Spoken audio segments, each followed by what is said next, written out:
Bismillahirrahmanirrahim. Bismillahirrahmanirrahim. Assalamualaikum warahmatullahi wabarakatuh. Waalaikumsalam.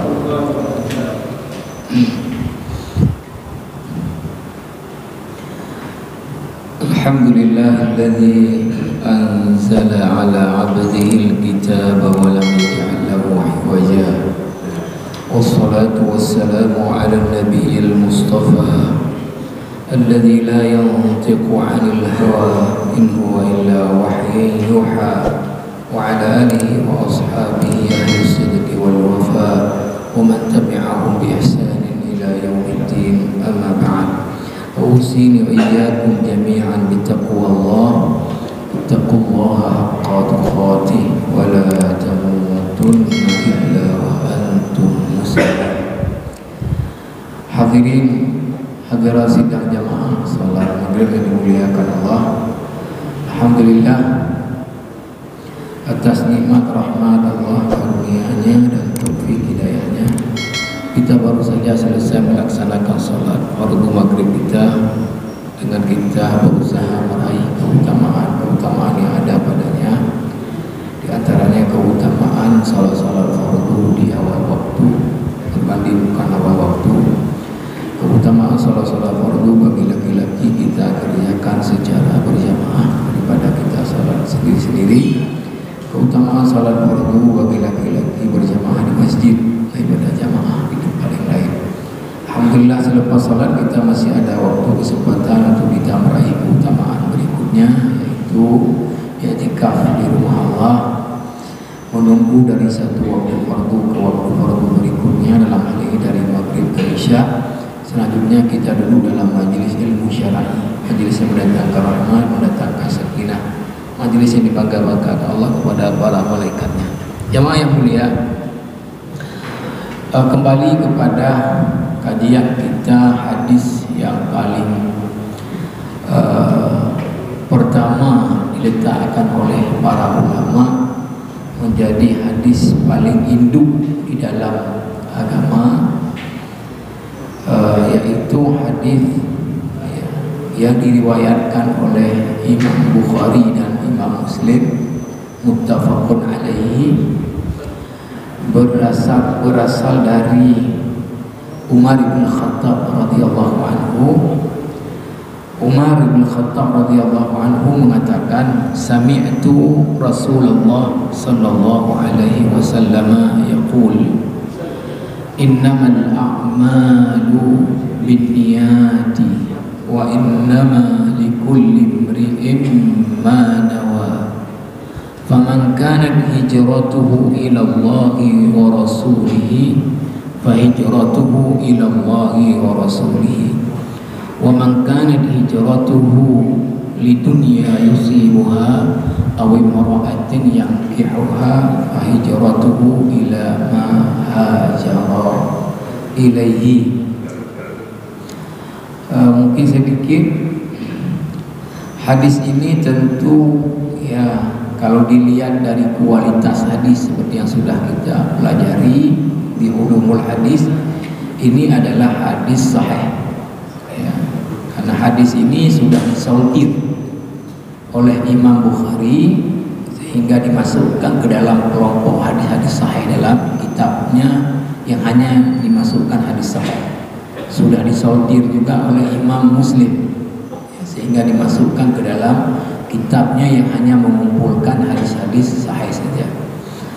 Nah, dari sisi jumlah perawi, hadis ini adalah termasuk kelompok hadis ahad, bukan hadis mutawatir ya, hadis ahad. Kenapa? Karena hadis ini jumlah perawinya di ya masing-masing level sanad itu, di level sahabat, di level tabi'in, di level tabi'in, di level atba' tabi'in, itu tidak memiliki jumlah yang banyak ya. Bahkan di salah satu level dari level sanadnya itu hanya satu orang saja. Jadi sahabat yang dengar ini dari Nabi hanya Umar, tidak ada sahabat lain. Maka hadis ini kemudian kalau dari segi tadi jumlah perawinya adalah hadis ahad, dan dia jenisnya adalah hadis yang gharib. Karena hadis ahad dibagi tiga, ada masyhur, ada aziz, ada gharib. Ketika di salah satu sanad hadis itu ada perawinya cuma satu, dalam hal ini di level sahabat hanya Umar, maka hadis ini adalah hadis gharib. Tapi kita sebutkan bahwa kalau hadis mutawatir sudah pasti sahih, itu tidak dilihat lagi dia, ya, dari berbagai jalan tadi. Tapi kalau hadis ahad perlu dilihat lagi dia sahih atau hasan atau dhaif. Tapi yang ini hadisnya ahad, tapi dia adalah hadis sahih.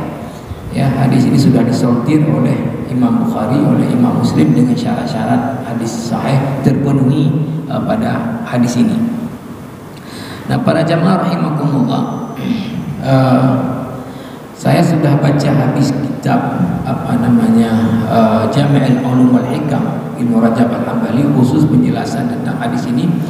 Dan saya baca juga kitab penjelasan Riyadhus Shalihin tentang hadis ini yang disyarah oleh Syekh Shalih Al-Utsaimin. Kalau saya lihat memang lebih mudah syarahan Syekh Shalih Al-Utsaimin di dalam sistematika dan pemahaman daripada hadis ini. Tapi baik, mungkin saya pindah-pindah nanti ya. Saya pindah-pindah ke sini sekali, ke sini sekali. Pertama ya, kita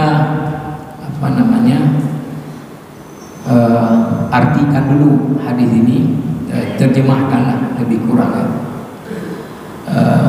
Hadis ini ada lafadznya seperti disebutlah kitab Jami' al-Ulum ini dengan innamal a'malu binniyat, ada juga tidak ada innamanya al-a'malu binniyat ya. Tapi kedua redaksi ini itu menunjukkan kepada makna yang sama. Dalam makna berarti apa? Ya, pengkhususan sesuatu dengan sesuatu. Jadi kajian ilmunya adalah ilmu ma'ani. Kalau ada kata innama, itu namanya adalah takhsisu syai'in bi akhara. Nah, innamal a'malu ya. Amal ini adalah jamak daripada amal, pekerjaan ya, perbuatan ya. Binniyat itu adalah juga bentuk jamak daripada niyatun ya, niyatani niyatun. Nah, innamal a'malu binniyat ya, sungguh amal-amal perbuatan itu ya, ini nanti ya ada pemahamannya harus ada niat, ada pemahamannya adalah apa, tergantung kepada niat ya, tergantung kepada niat. Wa innama likulli imri'in ya. Dan untuk setiap orang, likulli untuk setiap, imri'in artinya orang, dan untuk setiap orang manawa apa yang dia telah niatkan. Wa innama likulli imri'in manawa.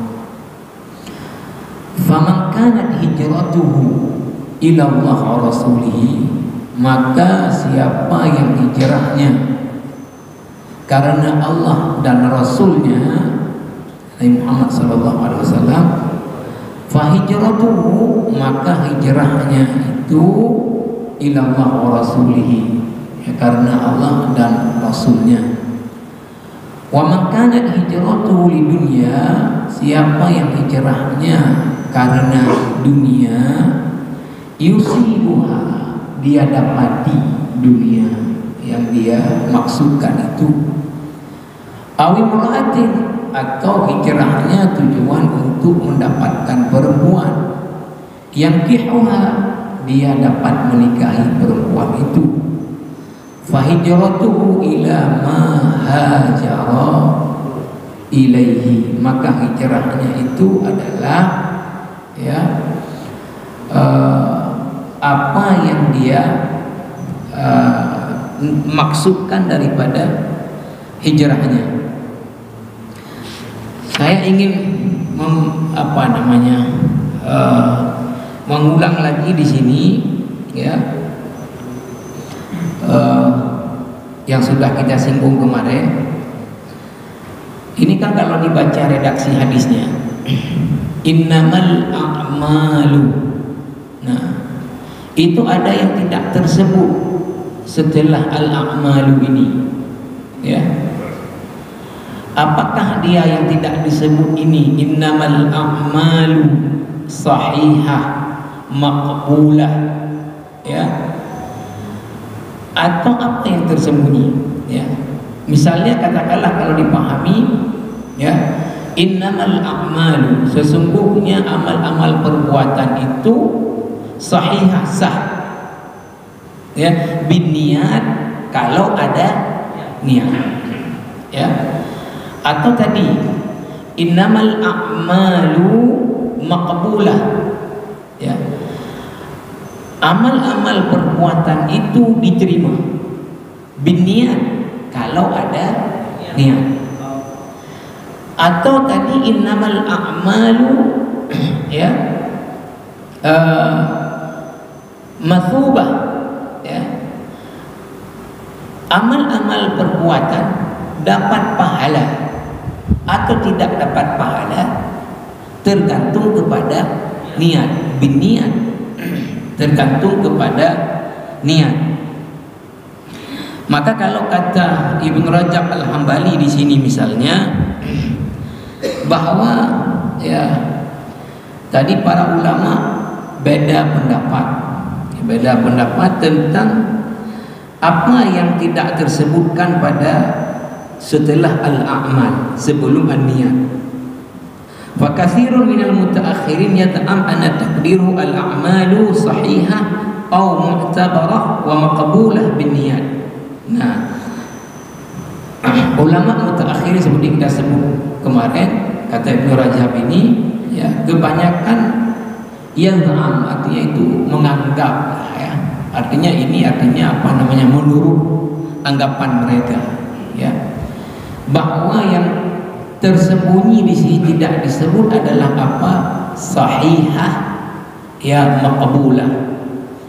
Amal-amal perbuatan itu menjadi sah, menjadi diterima kalau ada niat. Maka kalau ini yang dipahami, apa kemudian yang menjadi konsekuensi adalah, ya, wa ala hadza fal a'malu innama uridu biha al a'mal asy-syar'iyyah al muftaqirah ila niyyah. Jadi yang dimaksud dengan amal-amal pada hadis inilah amal-amal syariat, artinya ibadah-ibadah, ya, yang itu perlu kepada niat. Maka nanti kalau kita lihat kan ulama-ulama fikih pada umumnya ketika meletakkan rukun suatu ibadah itu langsung ditaruh pertamanya adalah niat, Dan nanti ketika kita bahas ini juga menjadi satu hal yang menarik, ya, tentang pembahasan niat di dalam ibadah-ibadah. Nah,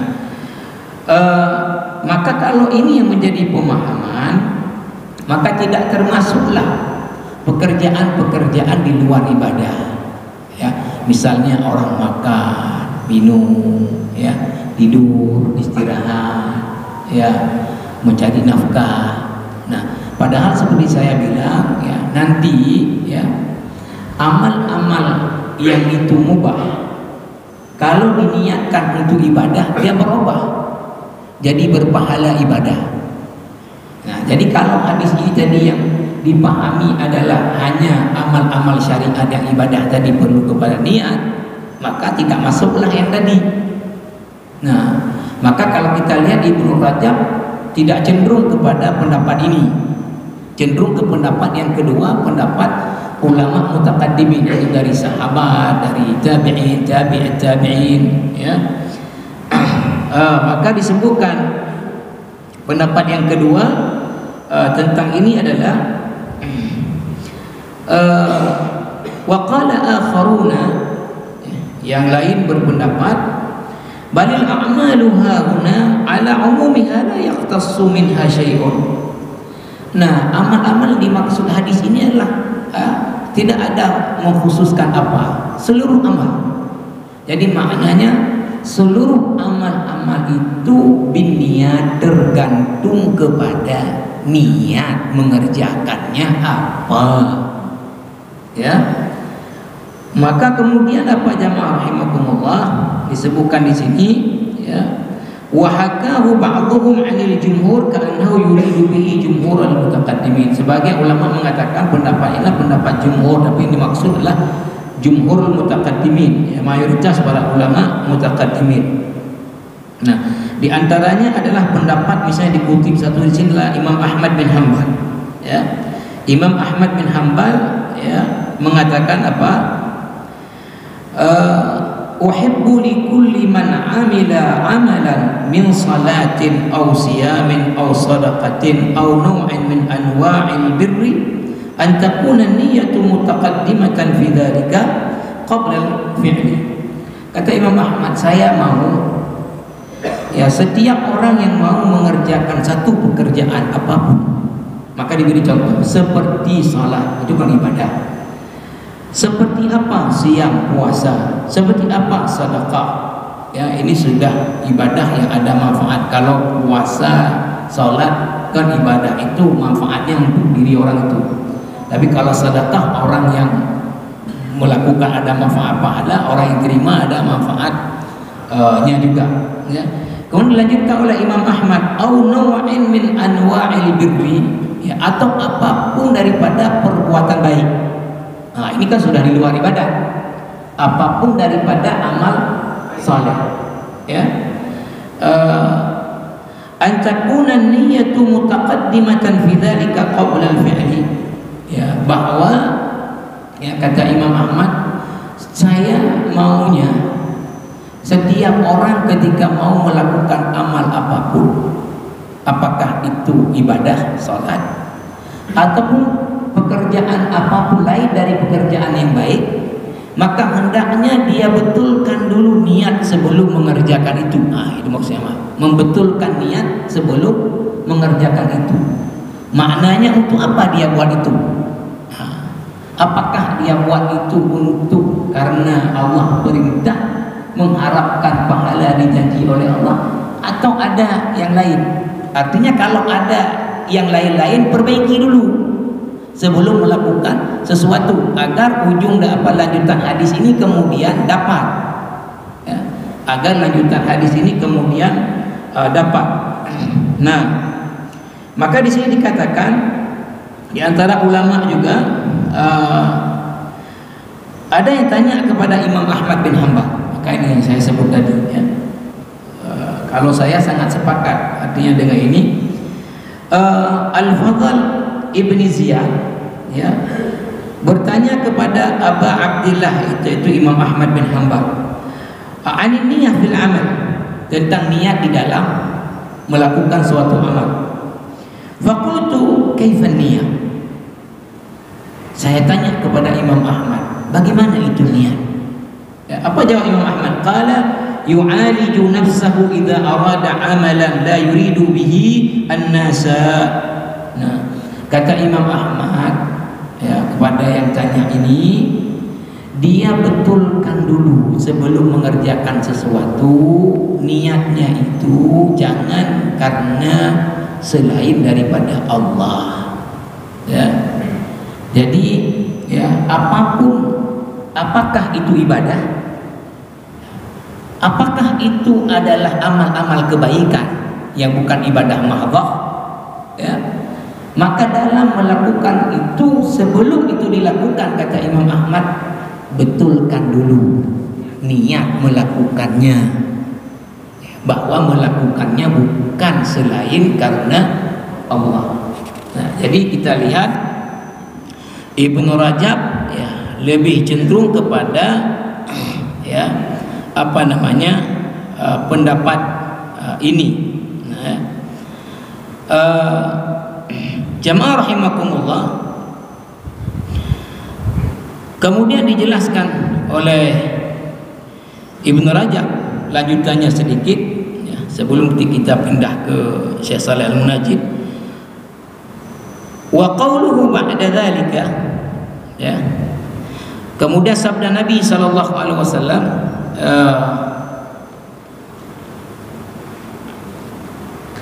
atau ini saya baca dulu, belum selesai juga tadi, ada poin penting lagi. Kemudian wa ala hadzal qaul, berdasarkan pendapat ini daripada Imam Ahmad, faqila taqdirul kalam al-a'malu waqi'ah aw hasilah bin niyat fayakunu ikhbaran 'anil a'mal al-ikhtiyariyah annaha la taqa' illa an qasd min al-amil wa huwa sababu 'amaliha wa wujudiha, wa yakunu qawluhu ba'da dhalika wa innama likulli imri'in ma nawa ikhbaran 'an hukmi syar'i wa huwa anna haddal 'amal min 'amalihi niyyatuhu. Jadi kalau tadi pemahaman seperti yang dipahami oleh Imam Ahmad, ya, bahwa amal yang dimaksud oleh hadis ini adalah amal apapun, ya, tentu yang bukan amal yang haram, ya, artinya tidak mesti itu adalah ibadah, ya, maka itu tergantung kepada niat. Dia akan jadi istilahnya innamal a'malu binniyat ini, ya, itu artinya adalah bahwa semua perbuatan itu terjadi, ya, karena ada dorongannya niat. Nah, itu. Nah, nanti kalau pemahaman yang seperti yang kebanyakan ulama mutaakhirin, apa yang dipahami bahwa amal-amal ibadah itu sah kalau ada niat. Nah, tapi kalau pemahaman yang ulama-ulama mutaqaddimun adalah tadi amal-amal perbuatan itu, ya, dorongannya untuk melakukan itu adalah niat. Nah, maka lanjutannya, ya, wa innama likulli imri'in ma nawa, setiap orang dalam mengerjakan satu pekerjaan dia dapat apa yang dia niatkan, ya, apa yang dia niatkan. Ya, mohon maaf kalau kita bawa ke konteks orang puasa, ya, yang dia niatkan diet, nah, umpama, maka apa yang dia dapat daripada niatnya dari puasanya dia itu adalah dia turun berat badannya, turun berat badannya. Seperti orang yang, mohon maaf, misalnya ketika pemilu kada atau pileg, kasih ini kasih itu, apa yang dia niatkan biar dipilih, ya, biar dipilih, ya, maka apa yang kemudian dia dapatkan, ya, apa yang dia niatkan, ya, dipilih dia. Tapi nanti istilahnya, ya, seperti lanjutan hadis ini, dia tidak dapat pahala dari amal yang dia lakukan. Nah, tapi kalau kemudian pemahaman tadi al-a'malu binniyah salihah atau fasidah, maqbulah atau mardudah, musab 'alaiha atau ghairi musab 'alaiha binniyat, fayakunu khabaran 'an hukmi syar'i wa huwa anna salaha wa fasada bihasabi salahin niyyah wa fasadiha. Nah, makanya kalau tadi amal-amal di situ dimaksud adalah amal-amal ibadah, ya, maka yang dimaksud dengan niat berarti ada tidaknya niat menentukan sah tidaknya sebuah pekerjaan, ya.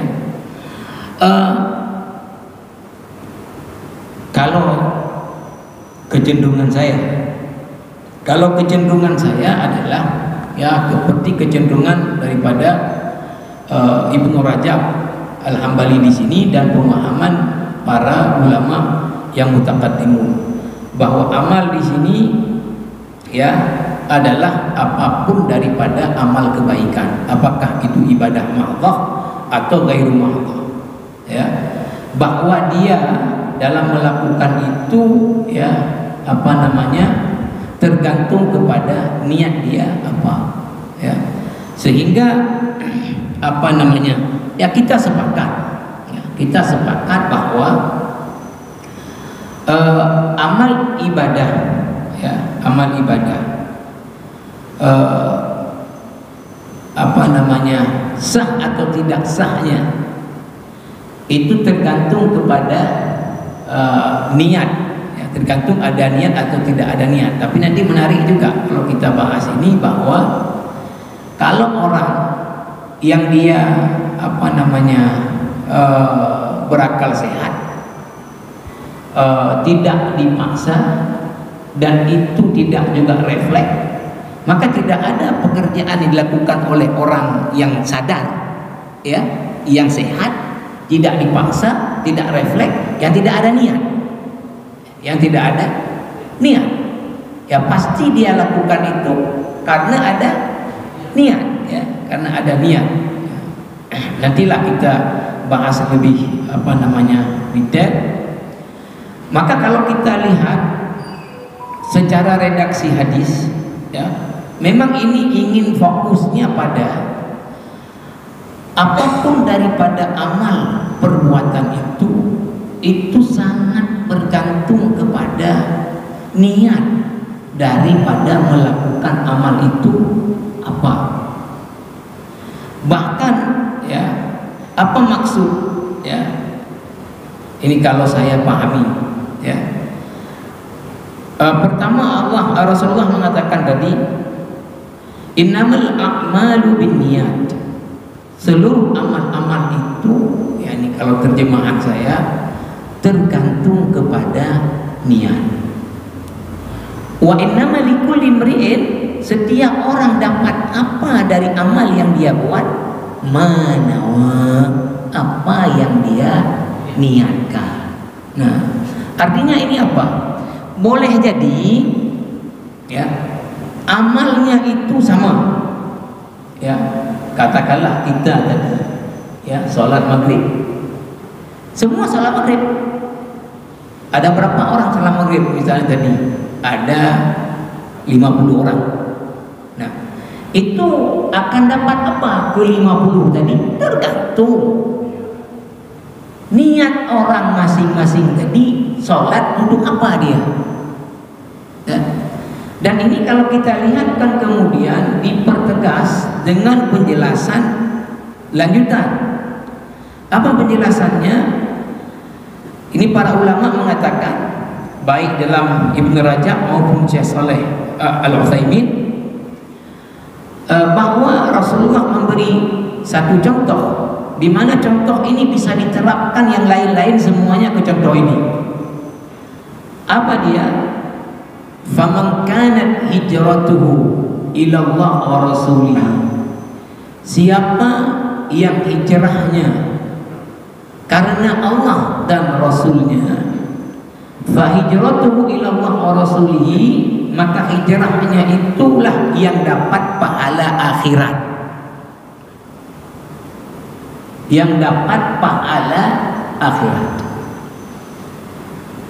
Nah, tentu, ya, kalau kita lihat ketika datang perintah dari Allah kemudian Rasulullah untuk berpindah dari Makkah ke Madinah, ya, berarti dalam melakukan satu perintah Allah.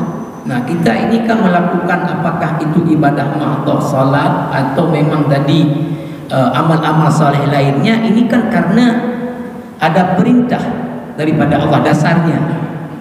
Nah, dasarnya karena ada perintah. Orang berhijrah tadi juga karena ada perintah. Nah, tetapi di dalam melakukan perintah ini maksudnya, nah, ini yang sangat menentukan kemudian berpahala akhirat atau tidak berpahala di akhirat. Maka siapa yang hijrahnya adalah karena Allah dan karena Rasulullah, ya, artinya, ya, mohon maaf ini apa namanya dari saya, ya, bahwa orang yang hijrah dulu, ya, ke Madinah, dia tidak pertanyakan Saya di sana nanti makan apa? Tidur di mana? Dapat apa? Dia pindah ke sana karena Allah suruh pindah. Sampai di sana tinggal di mana? Ya Allah lah yang akan jamin karena Allah yang suruh pindah. Nanti di sana makan apa? Dia tidak pertanyakan itu. Hidup di sana kayak mana? Dia tidak bertanya. Karena disuruh pindah, ya pindah. Ya. Ini adalah yang hijrahnya karena Allah dan Rasul. Artinya melakukan itu betul karena diperintah Allah. Soal dapat apa? Ya. Ini kalau kita buat dalam konteks dakwah misalnya, ya, para Rasul itu misalnya di surah Asy-Syu'ara dari ayat 109, semua dari awal zaman awal dakwah Nabi Nuh sampai ke Nabi Muhammad itu semua mengatakan kepada kaumnya, ya, kepada umatnya, la as'alukum alaihi ajra, aku tidak minta imbalan kepada kalian daripada kerja dakwah. In ajriya illa ala rabbil alamin, karena upahku sama Allah Rabbul Alamin. Jadi apa yang diharap daripada kerja dakwah adalah pahala akhirat, adalah pahala akhirat. Nah, jadi dia kenapa hijrah? Karena Allah suruh dan Rasul suruh. Dia tidak tanya apa dapat di sana. Nah, maka kalau lanjutan berikutnya akan jelas. Wa man kanat hijratuhu lidunya. Siapa yang hijrahnya adalah untuk maksud mendapatkan fasilitas duniawi. Ya, fasilitas duniawi. Ya, ini terjemahan kita. Apakah nanti sampai di Madinah sebagai pendatang dapat rumah, dapat tanah, dapat jadu? Ya, biasalah kalau pendatang ke satu negeri kan ada mendapatkan macam-macam bantuan. Nah, dia pindah itu dengan maksud dia dapat ini. Apa kata Rasulullah? Yusibuha, dia dapat ini, dapat.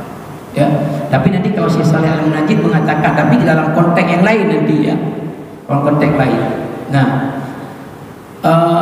yang kedua, awin mara'atin, atau maksud dia, tujuan dia hijrah itu adalah apa? Untuk mendapatkan perempuan untuk dia kawin. Maka apa kata Rasul? Yang kedua, dia menikah dengan perempuan itu, tapi fahijratuhu ila ma hajara ilaihi. Maka apa yang dia dapatkan adalah apa yang diniatkan. Artinya yang gak dapat pahala akhirat, yang gak dapat pahala akhirat. Nah, yang gak dapat pahala akhirat. Nah, jamaah rahimakumullah. Nah, nanti kalau kita lihat, ya, misalnya saya atau ini kita tidak baca, kita baca penjelasan Syekh Shalih Al-Utsaimin terhadap hadis ini.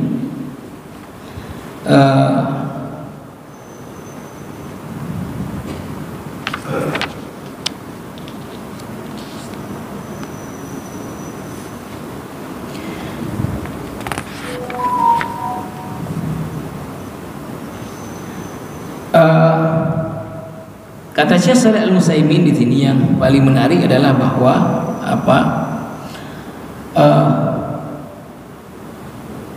hadis ini, ya, kalau dalam konteks hijrah tadi, yang hijrahnya untuk dunia tadi dapat dunia, yang hijrahnya untuk perempuan dapat perempuan, tapi tidak ada pahala akhirat. Nah, nanti ini semua bisa menjadi, atau bukan bisa, memang menjadi patron dalam seluruh amal perbuatan. Bahwa amal-amal kebaikan ketika kita maksudkan dari mengerjakannya adalah untuk dunia, maka kita akan dapat, maka kita yang pasti nggak dapat pahala akhirat. Dunia bisa dapat, itu juga belum tentu. Nah, kalau di konteks lain, ya, di konteks lain. Kenapa? Kata Syekh Shalih Al-Munajjid,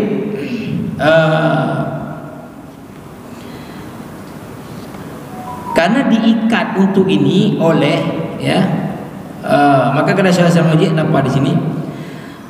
Fakullu mri'in lahu ma nawa.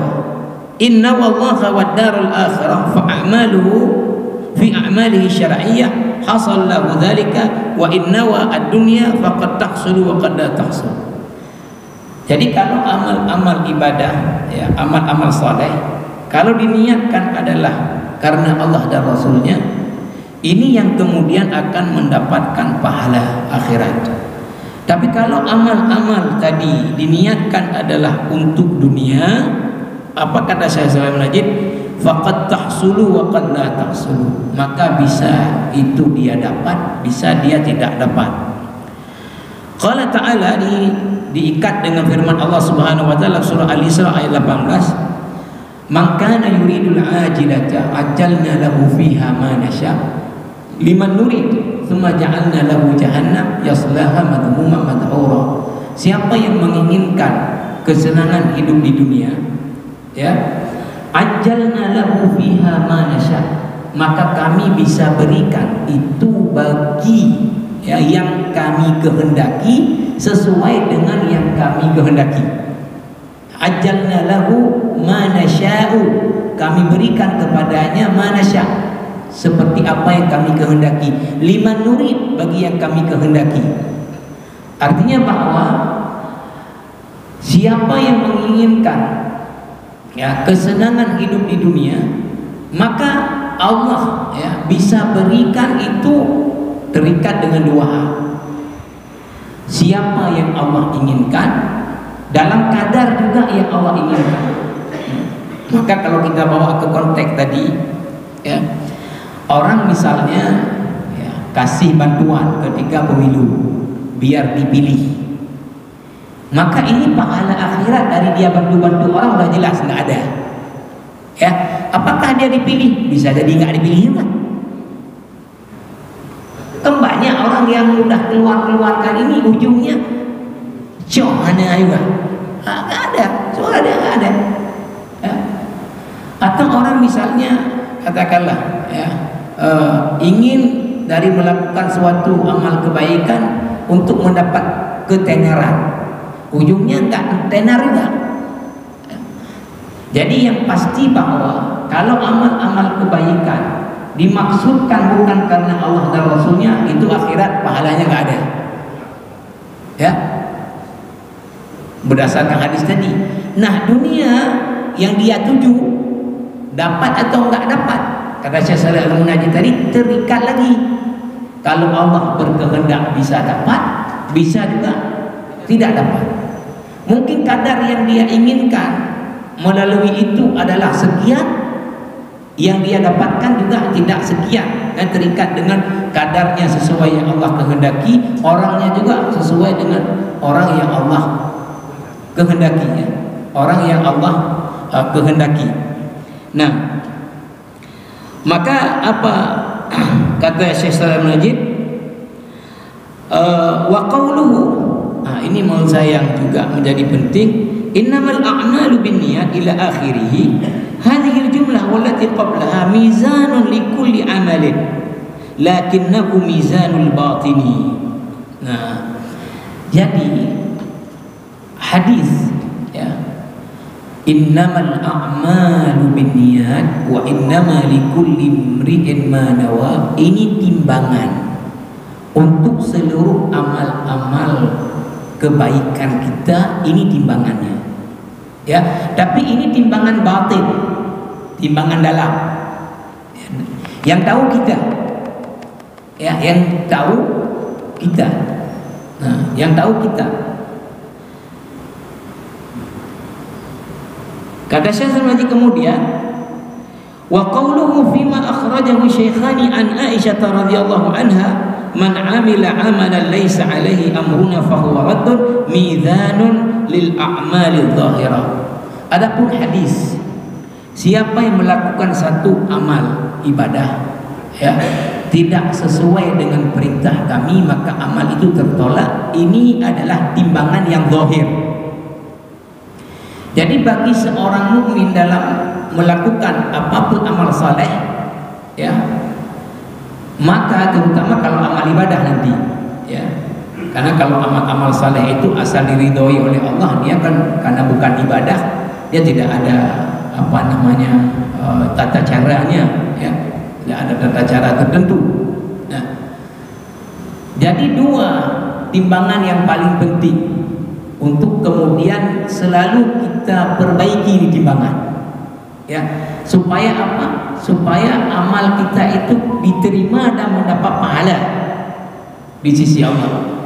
Pertama apa? Timbangan batin tadi, ya, maksud dari kita buat itu apakah sudah betul karena Allah